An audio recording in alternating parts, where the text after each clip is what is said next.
In this program, you'll see professional magicians and performers who, after years of practice, are able to accomplish tricks and illusions which appear to be and are extremely dangerous.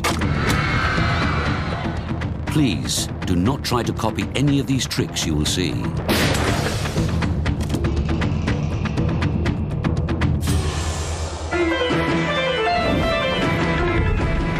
For centuries, magic has amazed and horrified audiences with dangerous illusions. Countless lovely assistants have been mutilated, sawn and beheaded in the name of entertainment.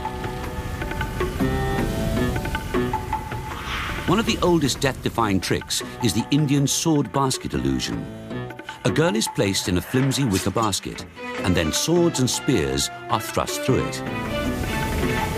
Danger, or implied danger, is a powerful attraction for those in search of a vicarious thrill. Magicians have always happily given the public what they want, and in the process, they explore primal fears within us all. This is danger that is ultimately safe. I see this, and yet I know deep down everything is really safe. The magician isn't putting the swords through the assistant. He's not really sawing her in half. It looks that way, and there might be stage blood all over the stage. But in magic, things are not always what they seem.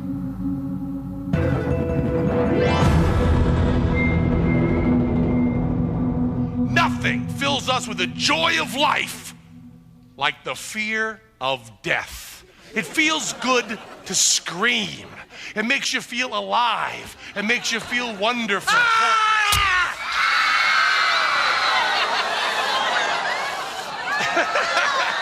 Oh yeah, calm down. It's just a little bit of red paint in a squeeze bulb. It's no big deal. Quiet guy screaming, it's not a great deal. My partner Penn and I have always admired the honeybee. We think it's a beautiful thing for the same reasons that you find it in classical literature. You know, I think this is one of the eclogues devoted to beekeeping. The bee is a very lovely kind of animal to have on the planet, and we thought that it would be nice to do something with bees. And the only plot that we could think of was we thought that we should parody the way magicians vaunt their power by producing live tigers, by producing 100,000 apparently dangerous animals. Well, you want wild animals? We got wild animals. Tell her, Wilder Tila, ein, zwei, drei, vier, six, seven. Okay. So they're not Bengal tigers, but they are alien, six-legged, hairy monsters capable of injecting your flesh with a deadly poison. Yes, they're bees. Aware that a sting in the eye could cause blindness, and that multiple stings could even be deadly, Penn and Teller took every precaution to make this trick safe. So we went to an allergist, who incidentally declined to be named in any publicity because he didn't think this was exactly a legitimate thing for an allergist to do. But the allergist tested us for the stings of every kind of stinging insect. Neither of us had a serious allergy to it. I know what you're thinking. You're saying to yourself, yeah, but Sigmund and Leroy putting those little... It's a routine that's genuinely dangerous. And meanwhile, of course, Penn and Teller are deftly performing magic tricks throughout. Let's do a number equal to every tiger Sigmund and Leroy ever produced. There we go. There's for all the ones they produced other times. And what about all the little bunnies and doves and kittens that they ever pulled out of anywhere? I think we've covered Sigmund. We have to go step by step with these things. We began by wearing full beekeeper suits, with the hoods, with the full garments, with the thick gloves. And we got in and got used to the idea of the bees being around us, and we noted their behavior. And their behavior was that they never stung unless they were squished. While we're at it, let's go with Blackstone. You got your Copperfield, you got your Thurston, you got your Kreskin. I know what you're thinking, Kreskin's a mentalist, but I'm sure he pulled a bunny or two in his life. And besides, this bee right here reads minds at least as well as Kreskin. How about all the amateur magicians? Here's the amount of animals produced by all the amateur magicians. magicians in North America. And then we tried it without the beekeeper suits. And then we tried it without the gloves, but we discovered that if we didn't seal around our cuffs, bees would crawl in, and crawling in under the cuff is a dangerous sort of thing because the bee can get trapped, panic, and sting you. Ouch! Okay, we got South America, we got, ooh, there's Antarctica. Every animal produced in Antarctica is stinging me, right next to Greenland. And we also got Europe and Africa covered here. We also got Europe and Africa on my, Europe and Africa. And what about Australia? We'll put another bee on the Barbie. Now, I can't say that in the heat of performance, we didn't get a few stings. I got one somewhere on my scalp. I think that was about the time that I was dumping a large container, I think a top hat full of bees on my head. No, it was a pot. It was a pot of bees that I was dumping on my head. We have 1 million bees in this. Okay, it's not 1 million bees, it's more like 100,000 bees. It's still more animals than produced by all the magicians. Okay, now it's 1 million bees. Sigmund and Leroy, you are wimps. It is your move, and Satan's shot. You know, Penn's very animated, and I think during the course of his animation, he got stung some 20 or 24 times, which is not pleasant. My favorite of his stings, of course, was that he was talking so enthusiastically that one actually flew into his mouth, got trapped, and stung him on the roof of his mouth. The only reaction he had was that his, well, how shall I say, all right, I'll say it, his scrotum swelled up, and he very proudly showed it around backstage. There's another kind of animal we want to do, too, and that is a rabbit out of a hat. There's nothing at all scary about a rabbit, is there? Well, how about this rabbit, huh? I wonder how many children watching tonight are going to be talking about that to a court-appointed psychiatrist. There we have it. Don't try this at home.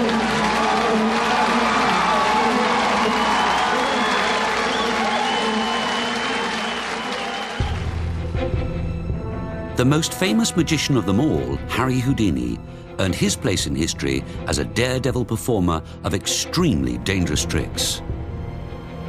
Neither Houdini nor Penn and Teller ever performed dangerous tricks.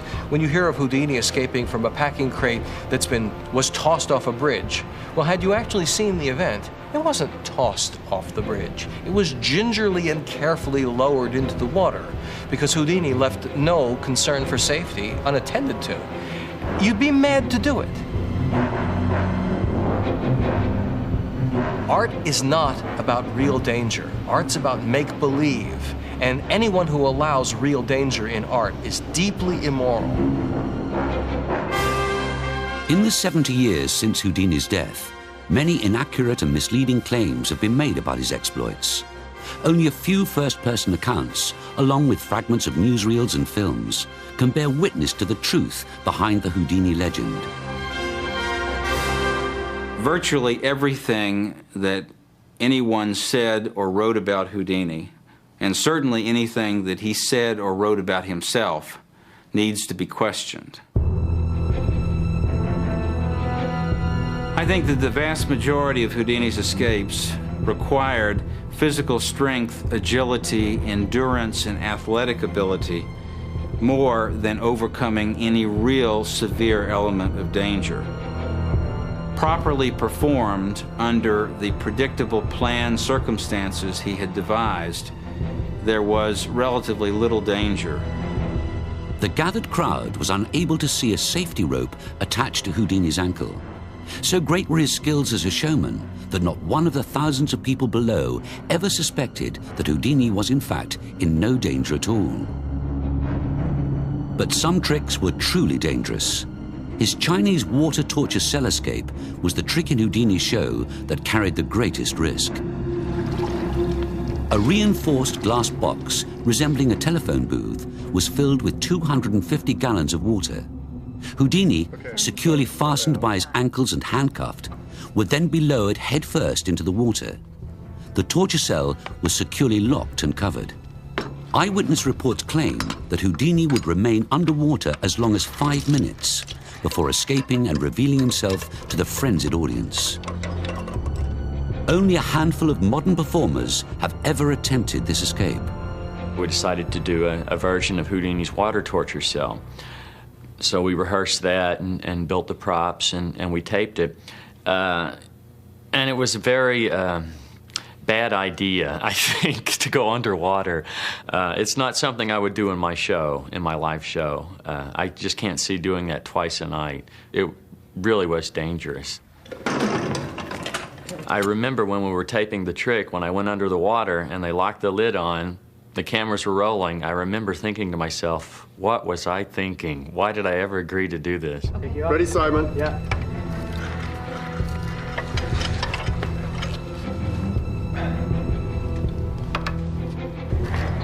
The secret of Houdini's water torture cell is known to only a dozen people in the entire world. American escape artist Bob Fellows is one of the very few performers to present the escape exactly as Houdini did it more than 70 years ago.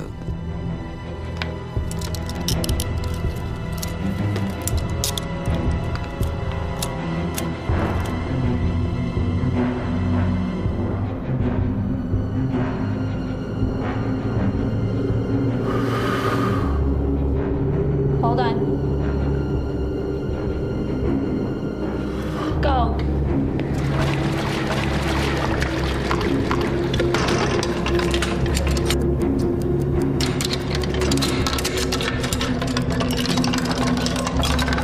Slot, curtains up. Go, go. Go, go, go.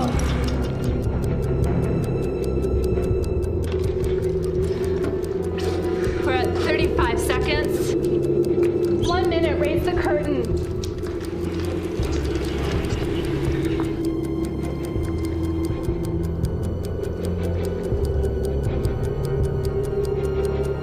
Back down, back down.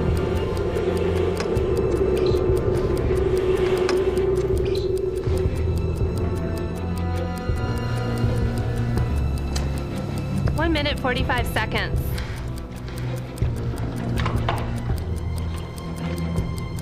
1 minute, 55 seconds. 2 minutes, drop the curtain.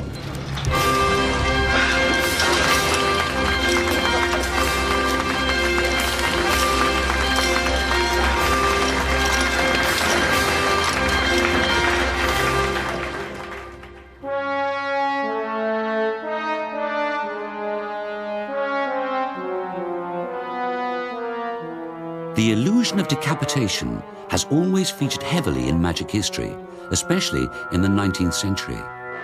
Many magicians realized that a baffling illusion, a splash of stage blood, and some genuine risk to life or limb would guarantee a packed theater.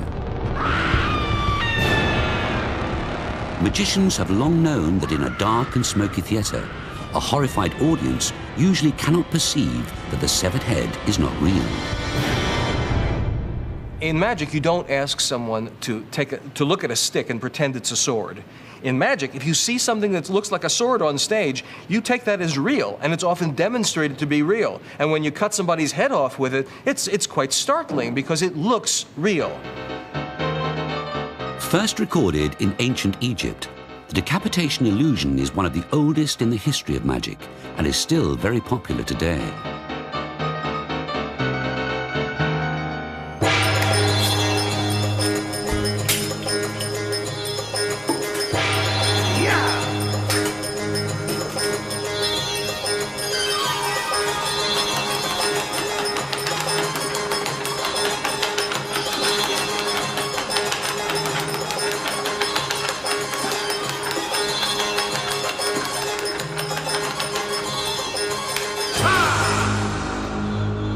According to the 16th century book on magic, The Discovery of Witchcraft by Reginald Scott, decapitation was originally used to portray biblical stories, like the beheading of John the Baptist.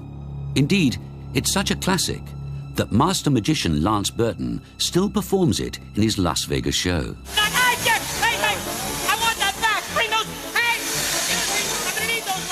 It consists of a magician removing someone's head and placing it on a table.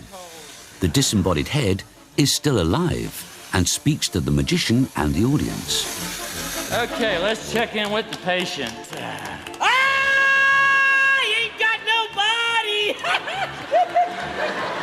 Well, at least his singing voice has improved. Sophisticated modern audiences are still entertained by this old illusion, though nowadays it's usually performed as comedy. In the past, magicians embellished decapitation illusions with graphic storylines and grisly methods. Reenactments of human sacrifices led almost inevitably to public execution with guillotine blades. In the 1950s, the dramatic lighting, music, and stage presence of South American magician Ricciardi elevated the decapitation illusion to the cutting edge of the art.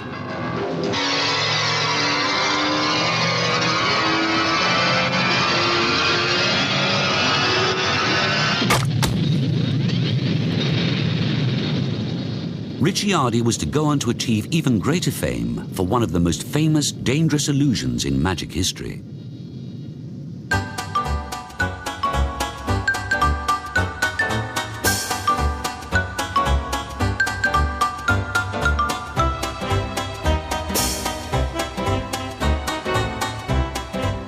The classic illusion called sawing a woman in half has been presented in many different forms by many performers. The original version was invented by a British magician called Percy Tibbles, who used the stage name Selbit.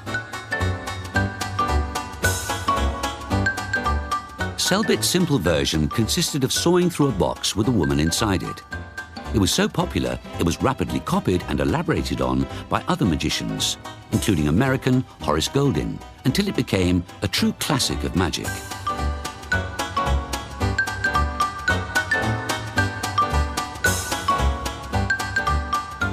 Horace Goldin, a rival of Selbit's, devised a new method of doing the trick, in which the two halves of the box were separated. Throughout the trick, the woman's head and feet were visible, making his version that much more convincing.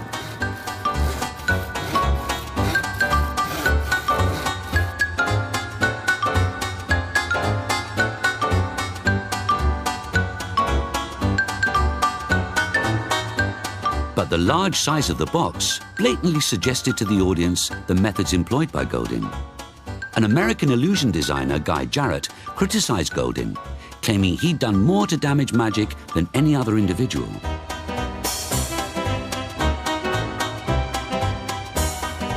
Selbit was not discouraged by Goldin's improved version, and he resolved to take the illusion to America. Unfortunately, Goldin got there first and patented the trick. When Selbit arrived in the States, he found that Goldin had sent out several touring companies specifically to perform the sawing illusion. By the early 1920s, numerous rival magicians, franchised by both Goldin and Selbit, were sawing ladies in half all over America. The rivalry between the two men continued and even extended into matters of publicity. Goldin kept ambulances, doctors and nurses in attendance at all his theatres. Selbit countered by employing a man to casually empty a bucket of stage blood into the gutter as the theatre queues watched in horror. This rivalry could easily be misconstrued as blatant copying. Copyright infringement and creative piracy is still a problem that plagues magicians today. Copyism is not any form of compliment. Imitation is the sincerest form of flattery? No. If someone is copying something that you've developed for your act, they're basically stealing your work. And stealing that is no more of a compliment than it is if you came to my house and stole my television. Even worse than magicians stealing ideas from each other was the danger that the public might find out just how the tricks were done. If it ever became common knowledge how to saw someone in half, a lot of magicians would be out of business. Danish-born magician Dante had his own particular way of dealing with spoilsports who tried to reveal his magical secrets. During the 30s in America, Camel Cigarettes put out an expose in the newspapers on how tricks were done. Dante was working in New York doing Sawing a Woman in Half at the time. And every night he would go on and prove to them that what they saw in the paper was totally incorrect, and the people would go out of the theater saying, I have no idea how that was done, and it was exactly what was exposed in the paper, but he was able to condition them and prove to them it wasn't so.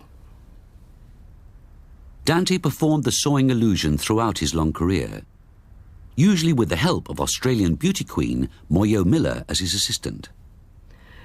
Do you know, the other day I was wondering how many times I had been sawed in half.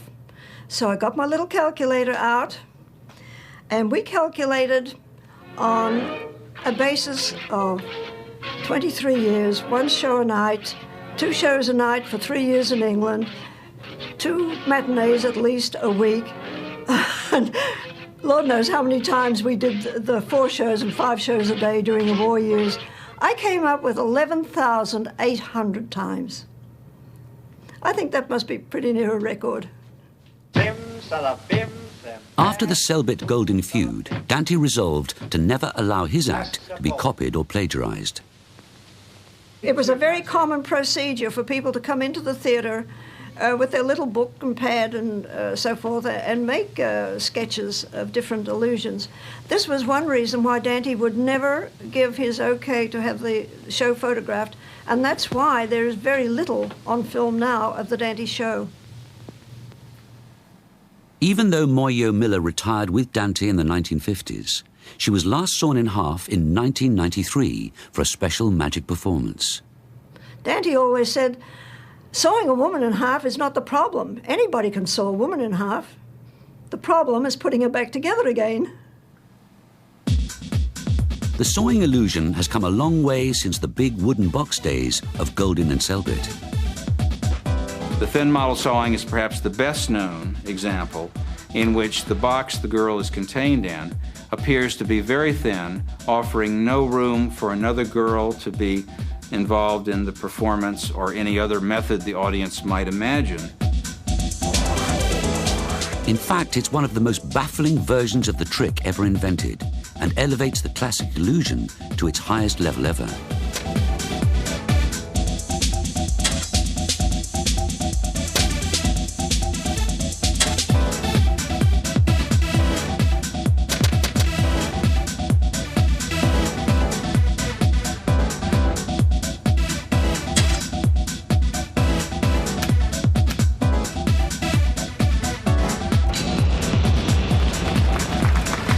I believe that magicians have a way of losing track totally of what the idea is behind an illusion that's been around for a long time. And that seems to me what's happened with a sawing in half. Sawing in half is an incredibly brutal idea.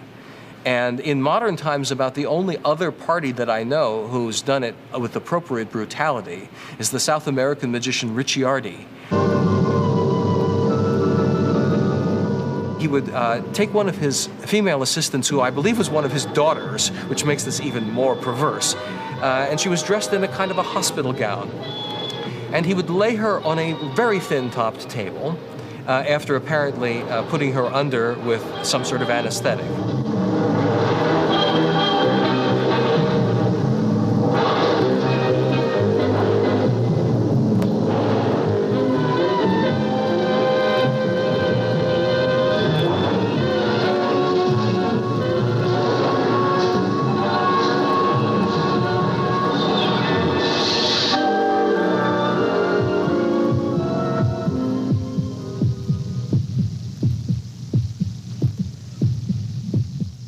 He then brought out a huge circular saw, and before the eyes of the audience, ran the circular saw forward, sawing a groove in her right about the hips. Not all the way through, mind you, not a cutesy, oh, let's sever her completely and show the halves, but just a totally, hideously plausible gash about that deep in right about the hips.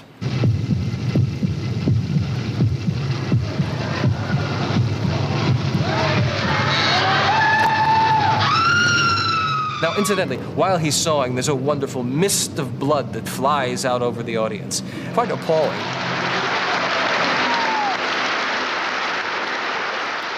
He then invited the audience up onto the stage and take a close look. And lo and behold, the next 15 minutes of the show, the audience would come up, and almost every single person would want to file past and see what was there. Now, of course, it was an illusion. You know, Ricciardi used to spend much time in abattoirs getting the appropriate interior for this gash. But the audience would come by and gaze in. Simultaneously, two of Ricciardi's assistants would pick up the corpse of the woman, raise her vertically. The front of the gown would fall down in front of her abdomen, and there was an enormous, almost menstrual stain in front. It was a god-awful, dreadful sight. And the curtain would come down, and that was the end of the show. Now, there's something to send you home thinking.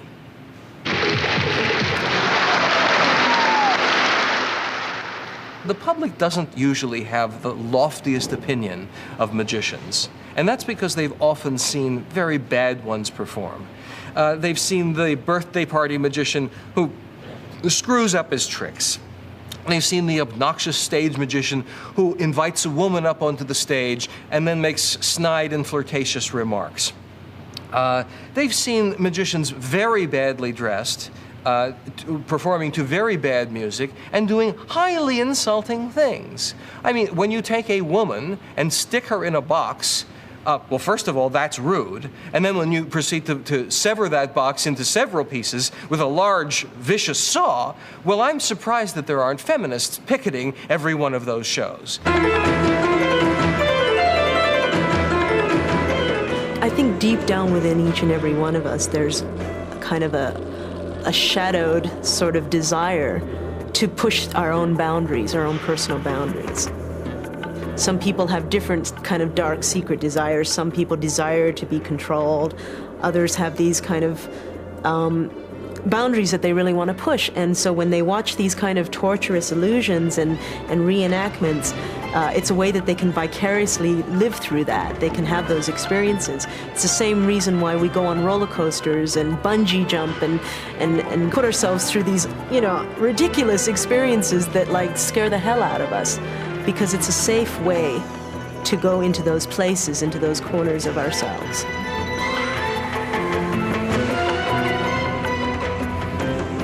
Gore on stage, and death, for that matter, on stage, is a celebration of the fact that we can present the image of death. We can look at the apparent image of death and be perfectly safe and happy. All of that stuff is a celebration of life, and it's a celebration of art, and it's done in a beautiful red color.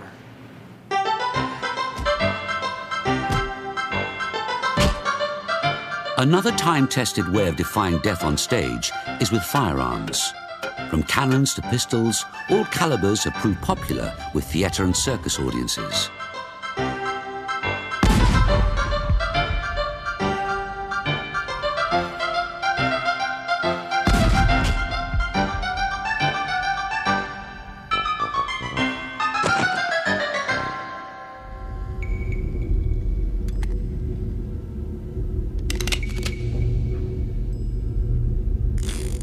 One extremely dangerous stage illusion evolved from the infamous game of Russian roulette.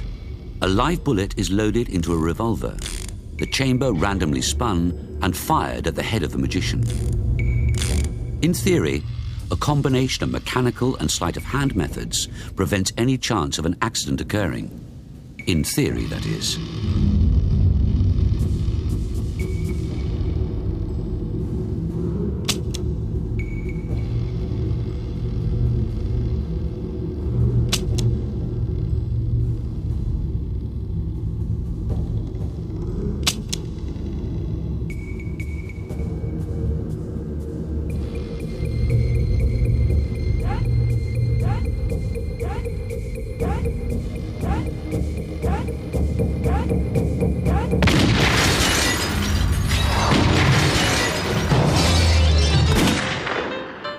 British magician Maurice Vogel believed he had eliminated every element of chance in a trick where 6 rifles were fired at him at point-blank range. Apparently, using telepathy, he removed the rifle that contained the live round. But more than once, the trick went disastrously wrong.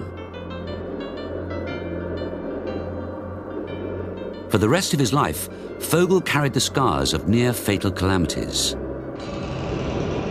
His worst accident occurred when he was shot between the eyes. Thanks to a talented surgeon, he survived, keeping the pellet as a macabre souvenir.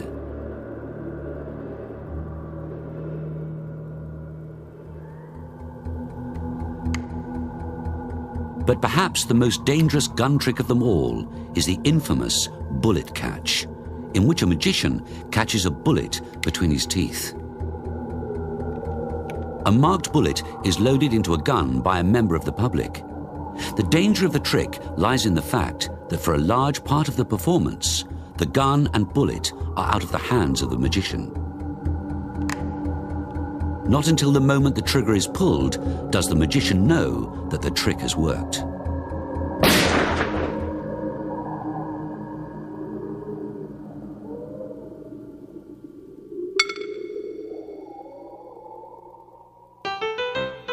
First performed in France in the 16th century, the bullet catch has thrilled audiences all over the world. There have been many variations on the theme, including firing squads and multiple bullets.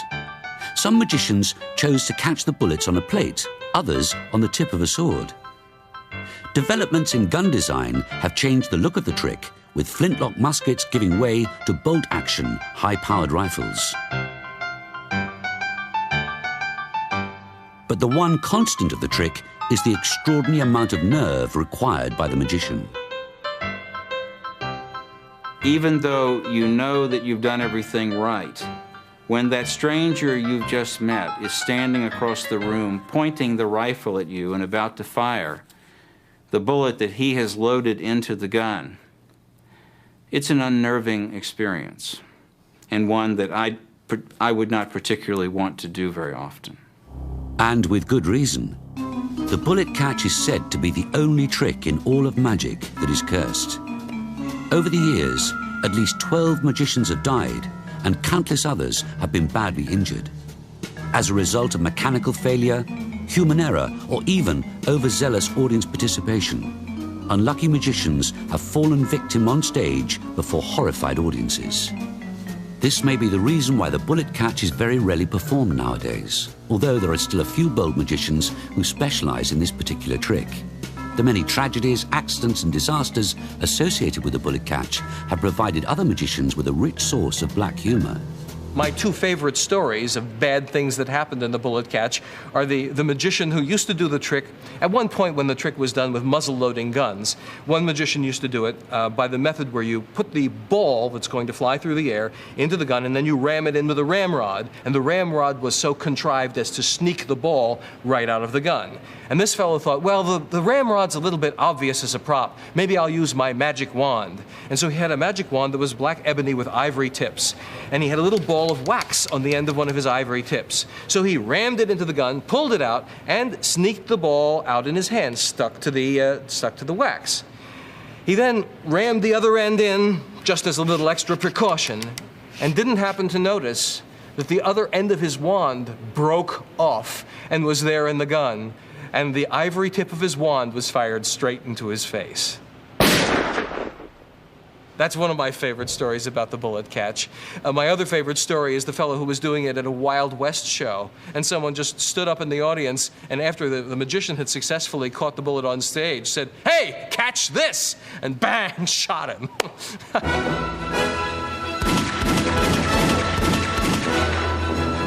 One of the 19th century's greatest exponents of the bullet catch was Signor Antonio Blitz, an Englishman who toured America in the heyday of the Wild West. Blitz can be considered to be one of the luckiest performers of the bullet catch in a time when just about everyone seemed to carry a gun. In New York City, a volunteer spiked Blitz's gun with a handful of carpet tacks. The unsuspecting magician stood his ground as the marksman took aim and fired. Luckily for Blitz, his aim was off.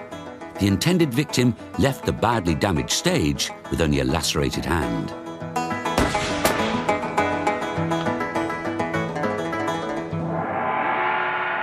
But the most famous bullet-catching magician of all was Chung-Ling Soo.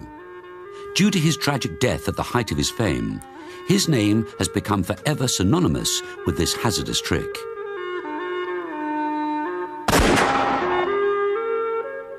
The tragedy happened when Chung Ling-soo performed on stage at the Wood Green Empire in North London. It was the second show on a Saturday night in March 1918, and the theatre was packed with people eager to see the world-famous star. The climax of Sue's performance was his version of the bullet catch. In the trick called Condemned to Death by the Boxers, Sue was the target of a Chinese firing squad.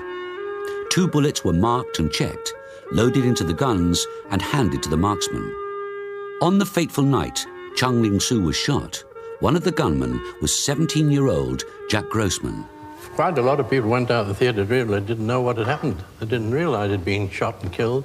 They thought it was the end of the performance, and quite a queer way of ending it. The audience thought it was all part of the act. But as he went down, Sue apparently called, "Oh my God, something's wrong."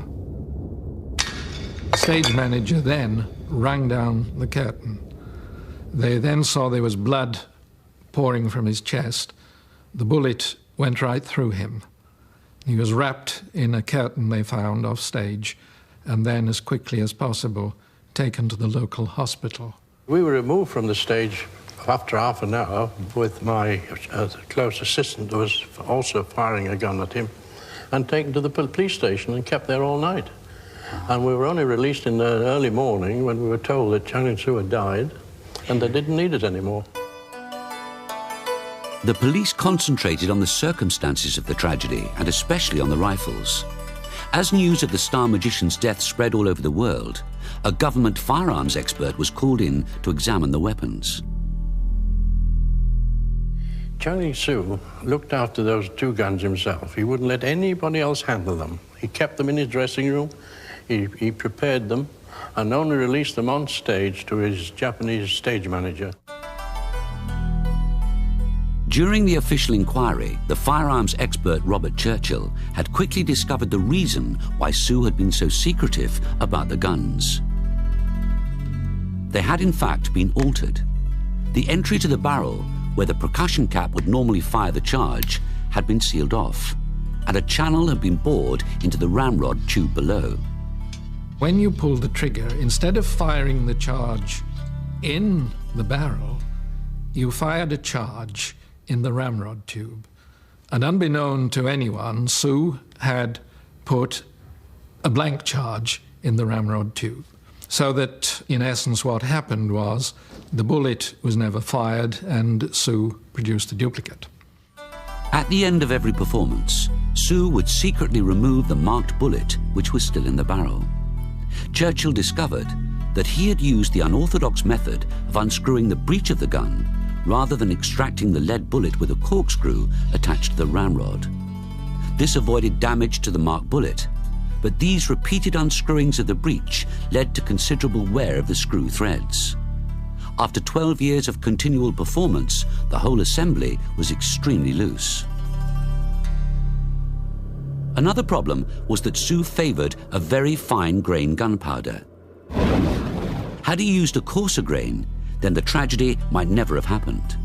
The fine grain trickled through the worn screw thread into the barrel itself. So, on that ill-fated night, one gun actually fired its bullet. But the question that still haunts many today is which one of the 2 assistants actually fired the bullet that killed Chung Ling-soo. Dan Crowley, the second gunman, remembered at the time that his rifle seemed to have a greater kick than usual, which of course would happen if a bullet was actually fired from his gun. Jack Grossman noticed nothing unusual. After getting the report from the gunsmith, they brought in a death. His death was brought on by misadventure. In the course of the inquiry, all of Sue's bullet-catching secrets were revealed in the newspapers. But the public soon learned his biggest secret of all. Everyone assumed that Sue was Chinese. Off stage, when he met reporters, he would talk gobbledygook to them, which his Japanese assistant would then obligingly translate into broken English. Sue seemed to be the epitome of a Chinese magician. On the Monday morning, when the news broke in the papers that Chung Ling-soo had been shot and fatally wounded, And it went on to say that Sue was, in fact, an American, William Ellsworth Robinson, born in New York City. This was quite a shock of a second nature. Here, their hero had been shot.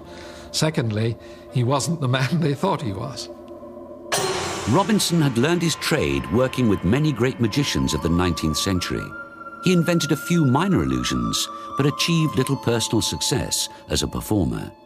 Seeing the popularity of other Eastern magicians, some real, others bogus, Robinson decided to exploit the public appetite for all things Oriental.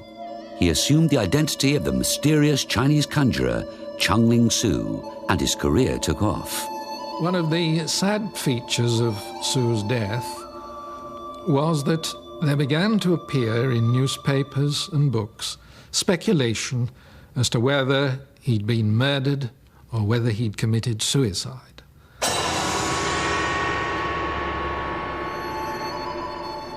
All his assistants said they had no idea how the trick worked. If they had no idea how it worked, there is no conceivable way in which they could have jinxed it in order to effect a murder, whatever one might wish to dream up of marital problems or other reasons for this. Certainly, I wouldn't think there was any possibility of a murder, but suicide is a very clear possibility. He might have decided to end his life in a very dramatic way, and in his contract, he had to wear a bulletproof waistcoat. But that night at Wood Green Empire, he didn't wear it. And also, during the week, he used to travel with us from Wood Green's station, underground, home, and he really opened up to us and started talking to his advance manager was with us and the two Chinese boys, and he was relating how unhappy he was, and that he was far happier as a young man earning £5 a week than he was earning £500 a week, which was rather surprising that he should speak that way to us. And this was during that week, and on the Saturday night he was killed. For suicide, the evidence of Robert Churchill points to a chance occasion, a chance effect, due to the cumulative effect of manipulations on the rifle, simply to remove the bullets after each show. If Sue had wished to commit suicide, in my opinion, he would have gone about it in a foolproof way, not in one which depended upon the elements of chance. When the news of Sue's death reached his rival Houdini, the escape artist announced that he would perform the bullet catch. But Houdini's mentor and teacher, Harry Keller, urged his protege not to try it, claiming it was too dangerous and left too much to chance. Don't try the damn bullet trick. We can't afford to lose Houdini. You owe it to your friends and to your family to cut out all the stuff that entails risk of your life. Houdini took his advice and never performed the bullet catch. By the 1930s, magician Ted Anneman took the bullet catch to a new level of realism. He performed outdoors in daylight with highly skilled police marksmen. He was a very moody and troubled person who had an unfortunate and sad life, but he was a very creative innovator in magic, particularly mentalism. The significance of Ted Anneman's version of the bullet catching trick is that it was one of the most closely guarded secrets in magic in the 20th century.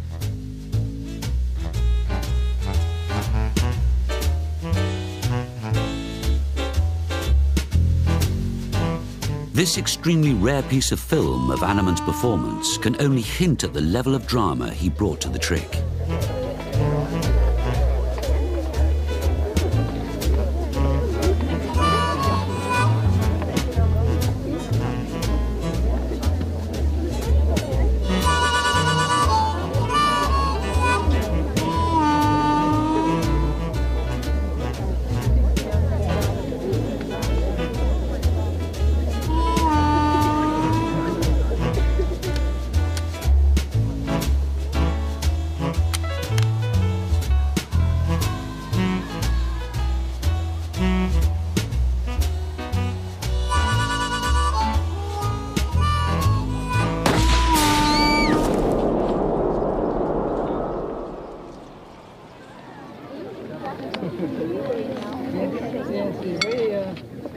Although Anneman performed the bullet catch only 4 times in his career, his is still considered one of the most dramatic presentations of the trick ever witnessed.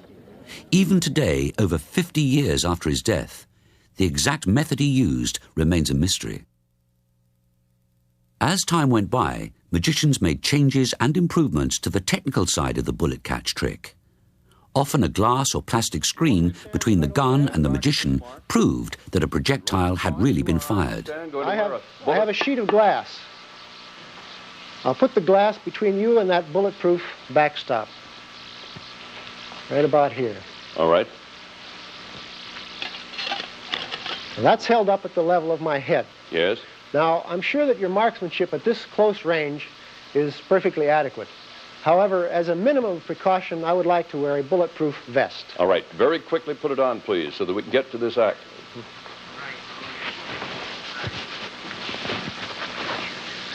And to protect my eyes, some goggles.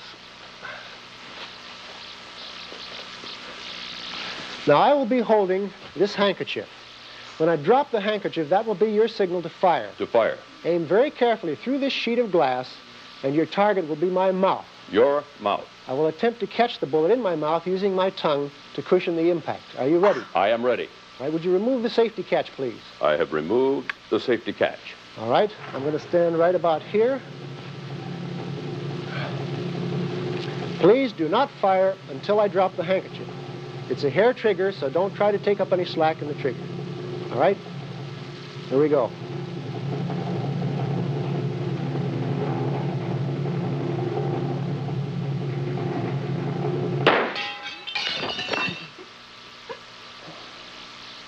Wait a minute. He's all right. Good God. That is a horrible sensation. Are you all right? And there is the bullet. Let me check the bullet to see. My initial G on the end of the bullet. Good. That is a horrible You experience. may keep that for a souvenir. Horrible experience. Would you open the gun, please? I will open the gun. Push hard to the I'm so nervous I can hardly get it open. Meticulous attention to safety has allowed professional bullet catcher Dorothy Dietrich to perform the trick on an almost daily basis without mishap.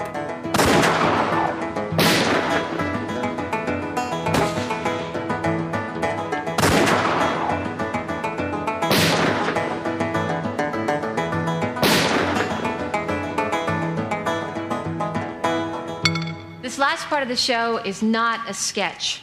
It's based on an old sideshow trick with a very bad reputation. It uses bullets. 12 people have died attempting this trick, and they were only using 1 bullet. Penn and Teller are using 2, 1 for Penn and 1 for Teller. Thank you, Carrie. We're going to move a bullet from this side of the stage to that side of the stage, and another bullet from that side of the stage to this side of the stage without crossing that line. We don't really do many things for the sake of shocking. Though we do use a lot of sharp instruments, and we do use blood, and we do use weapons. We use these all because they create dramatic situations. When you see a magic act very often, there's nothing even remotely dramatic about it. I mean, what's dramatic about somebody pulling out one pigeon after another, or pulling out little silk handkerchiefs and tying knots in there? There's nothing like, you wouldn't find that in a movie. In a movie, you would find the villain pursuing the hero through dangerous straits with a large gun. There has to be danger for there to be drama. And we're going to do it using these magic wands. These are 357 Magnum Colt Python magic wands. Concealing our safety was what allows the audience to feel the drama of the whole business. And we have actually operating during that particular piece 3 independent safety systems, any 2 of which could conceivably fail and we would still be absolutely safe. So although I hope your heart still pounds when you watch it, know that we will not die. But some would say that it took magicians Penn and Teller to take this 400-year-old trick into the next century. Ladies and gentlemen, Penn and Teller's magic bullet. We perform lots of things that look very dangerous. We do not perform dangerous tricks. Dangerous tricks are performed by fools.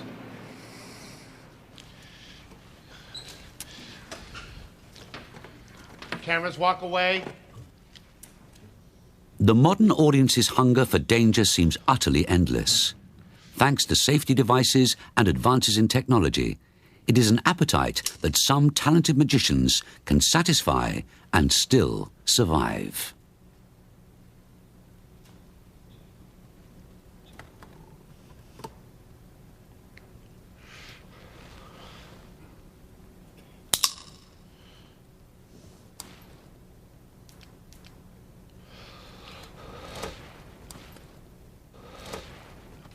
Watch your ears, please.